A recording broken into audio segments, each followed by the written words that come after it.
अनुभव आहे ह्यो?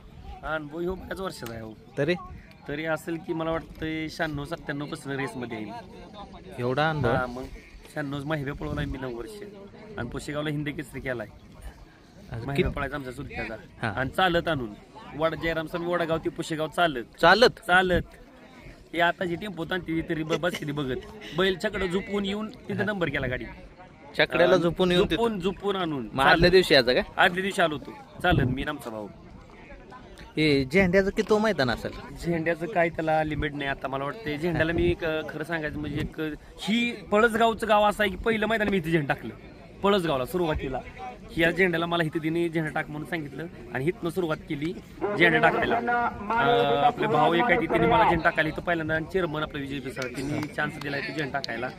आणि चोडाकारांनी खरं तर सगळे उचलून धरलं. चोराडा असून दे, ओगलेवाडी असून दे, अमरापूर असून दे, खाली विंगला असून दे, म्हणजे बऱ्यापैकी ही मैदान मला त्यांनी माझा विश्वास दावला आणि तिथनं जी सुरुवात झाली. पण पहिलं मैदान हे दिलं त्यांनी हे पळसगावचं. पण आजपर्यंत कधी मानधन मोजून घेतलं नाही. नाही दिल तेवढं घेतलं. दिल ते हा, फक्त काम करा नाद आहे म्हणून काम करायचं पैशासाठी येत नाही. नाही नाही नाही पण तुम्ही ऐक नाही भविष्य लय मोठं आहे कारण तुमची जी झेंडा टाकायची पद्धत ऐक नाही ती मी लय बारकाईनं बघितली.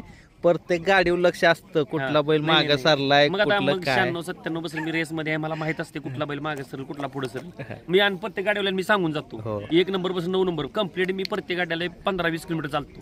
हा तेवढं मोबाईल मध्ये माझी येते संध्याकाळपर्यंत किती चाललो मी. हा. म्हणजे अड्डा किती असेल परवा शेनवडीचं मैदान केलं 88 फेर झालं सगळं मिळून. हा मग किती किलोमीटर रनिंग झालं ते मग 20 किलोमीटर रनिंग झालं त्या दिवसात? नुसतं दिवसात चालणं 1 नंबर 9 नंबर हा किंवा वर गेलो एकदा खाली आलो असं असं वादाचा विषय कधी झालाय का? कधीच नाही. कधीच आणि नाही. वादाला कोण माझ्याकडे येत नाही. त्यांना माहित आहे पोरग काम करेक्ट करतय आणि आपण काम पण करेक्ट करतो.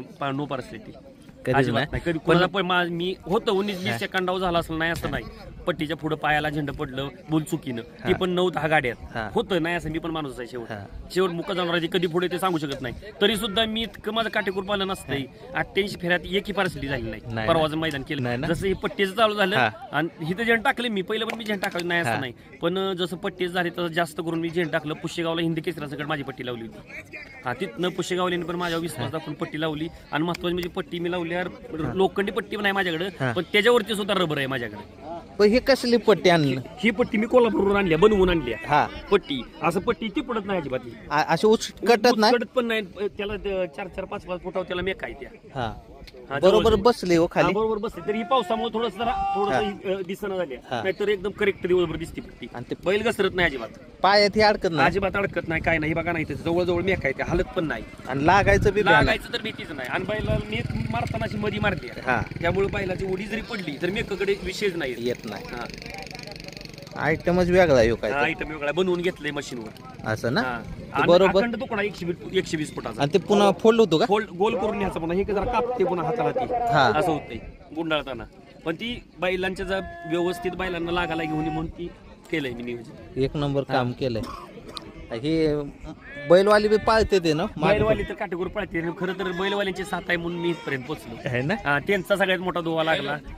सगळ्या आईचा दोहा लागला आणि सगळ्या माणसांच्या बैलगाडीवाल्यांचं प्रेम आहे आपल्यावर म्हणून इथपर्यंत पोहोचलो. भविष्यातलं मोठं झेंडा पंच आहे बरं का तुम्ही. धन्यवाद. कारण मी तुम्हाला बऱ्याच वेळा बघितलंय की काय पद्धत आहे झेंडा टाकायची. नाही नाही प्रत्येक हाय, गाडीवर माझ्यापेक्षा लक्ष आहे. पण चांगली झेंडावाली पण आहे ती. आणि त्यांचा पण मी कधी कधी असं समजा बाप्पू असून दे आपलं बोवा असून दे आमचा सलीम भाई असून दे सोमा असून दे मी कधी कधी ह्यांच्याकडे शिकतो ही नक्की काय करते ती. हा. मी पहिलं बघितलं 1-2 वर्ष नक्की झेंडा कसं टाकते ती. हा. आणि त्या अनुसारानं मला पण त्याचा अनुभव आहेच त्याचा. हा. मी बरोबर ती माझ्याकडे झेंडा आले की गाडीवाले ऑटोमॅटिक उभ्या करतात गाडी. किती वर्षाचा अनुभव आहे झेंड्याचा?